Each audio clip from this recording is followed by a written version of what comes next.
if you look at Cleveland trying to rebuild their offensive line, that's been their charge.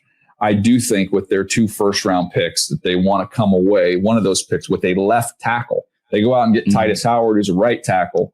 They sign Zion and Elton Jenkins to shore up the interior of that offensive line. They bring back Tevin Jenkins. So to me, it's left tackle is the spot that they need. And then I look at their picks. Like, okay, well, do you want to wait? I think previously we could look at it and say pick 24. You could wait and get what you want there. This is going to be one that's going to be much higher than I have this player rated, but I can take a step back and go, this is a pick for 27. Our quarterback's coming in 27.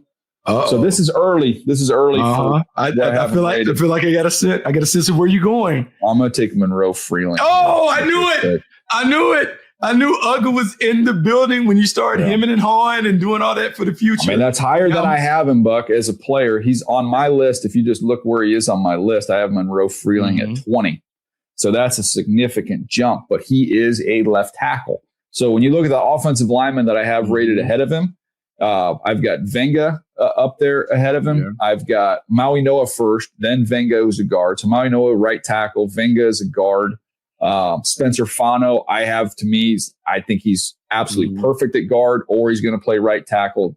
Then I've got Blake Miller, who's a right tackle, and then Monroe Freeling. So I've got Blake Miller and Monroe Freeling right next to each other, but that's the left. So if you're trying to find the left tackle, I think about, you remember, it's very similar how I had them graded as players when you go back to the Giants, when they were sitting there picking in the top 10, and I'm looking at grades and I'm going, okay, I don't know. I don't have Andrew Thomas. I think he was like in the teens for me, but he was a left tackle. You had to be patient. Now he struggled. Remember, he struggled that first year. Oh yeah. And then eventually he's turned into be an excellent left tackle. So I'm going to use that as my guidepost there for Freeling. Look, I understand it. And I would say there's a lot of buzz on him. DJ, you cannot watch him work out and not kind of become intrigued on what he could become. And then when you watch the tape, there's enough good on tape to be like, man, I can really get excited about how he could develop into a franchise left tackle. It's early, but it makes sense.